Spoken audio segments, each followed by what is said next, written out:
Hello and welcome to Talking Really. Today I want to talk about friends. You got a friend in me. You got a friend in me.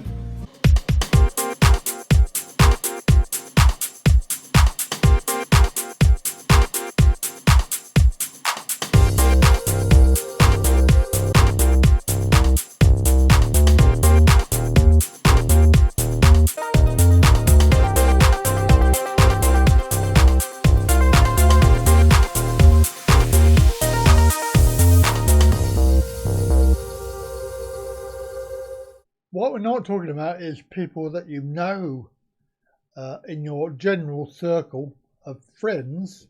What we're talking about is good friends, so best friends, best buddies, people that you can go out with, rely on, talk to, share your problems with, and things like that. With the knowledge you've been given, you are now on the inside of what I like to call the Burns family circle of trust. It's an interesting subject because for me, I've never really had very many close friends, i.e. one good buddy or somebody that you can talk to, as I say, any time of day or night, or even go out and do stuff with and care about as a best buddy type arrangement. Now, at school, I was at boarding school. I did have one best buddy, a guy named Barry, and we actually came up from junior school as well. So we were there. We went up from junior school up to boarding school, secondary school, and it was a boarding school, so we were living there. We never lived away from home before, because obviously we went to school locally in Bristol, and we were best buddies, best mates. We did everything together, and then probably age 15 or 16, for some inexplicable reason, I have no idea why, he just wanted to punch my head in, and he did try, and from then on the relationship sort of went downhill. And we sort of drifted apart. And when we left school, we never really kept in touch. Well, I tried, but we communicated by email several times. But apart from that, we never met. We never met up again. And of course, that was age 17. So from then, obviously living at home, I never really had any friends, because all my friends I had, and I'm not talking about close friends, I'm talking about people that you know, people that you hang around with at school, your school friends. They lived all over the country, so we rarely saw each other, if ever.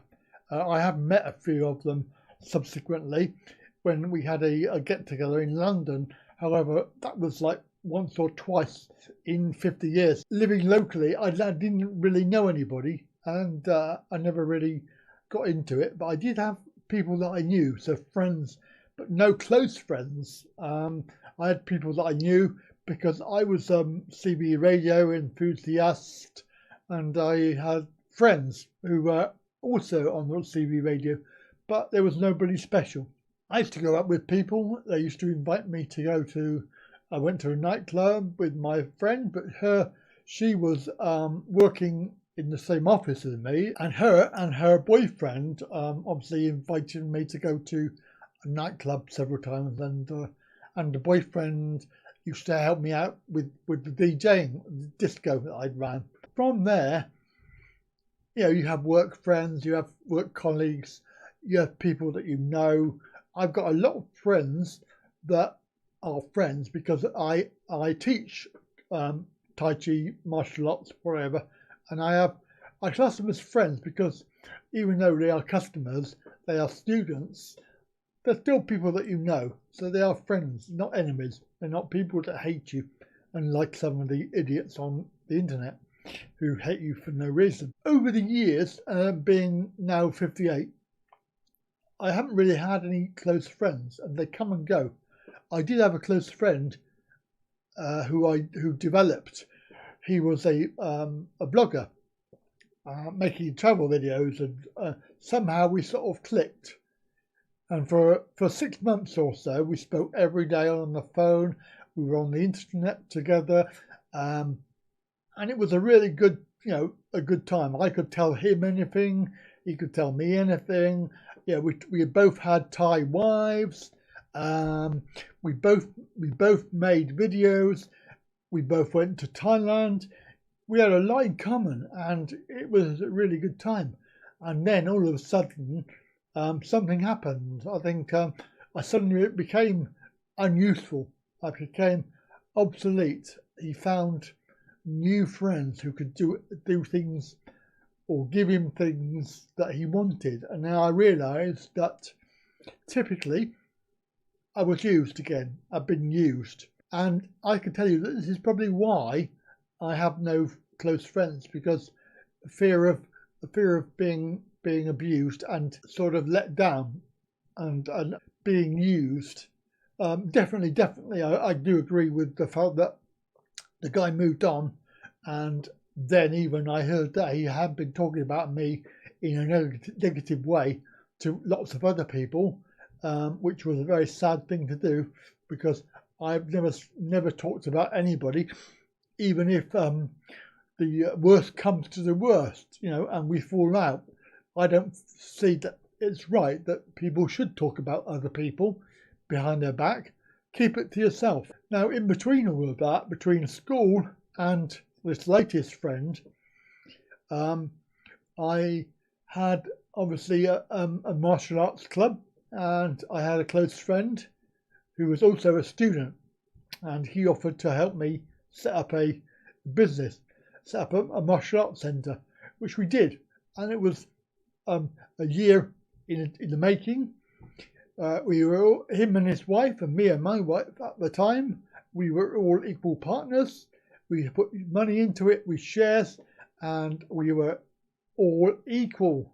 Or so I thought, until a year later, and basically certain things started to happen, and long story short, they stole the business. Basically, they took over the business, and there was absolutely nothing that I could do.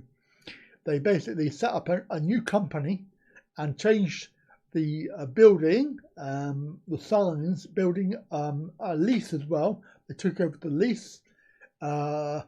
Basically, they stole everything in the building that belonged to our business. All the equipment, all of the stock and everything were stolen by these people who I'd had been friends with for at least 4 years, because he was a black belt student of mine, and took his black belt with him. I was a bit wary after that, because after a year or two fighting it and trying to find a legal way around it, I discovered that there was nothing I could do. When they walked away, they left £20,000 worth of debt, and because I was a shareholder, I was responsible for that. Although I could walk away from the business, I couldn't walk away from the debt, because we had personally signed on the dotted line, as it were. So we legally owed the money, and of course they walked away, leaving me with everything to pay. So the only recourse for me was to go bankrupt, which obviously then affected the rest of my life. And I've got good credit now, so I'm okay. But at the time, being dropped in it by a friend, a good friend, who really was there. He was there when I broke my leg. He was coming into hospital to see me, bring me stuff, bring me food and fruit, and looking after the club for me whilst I was in hospital. And I considered him a good friend. So moving on to 2019, and of course a YouTube video travel channel.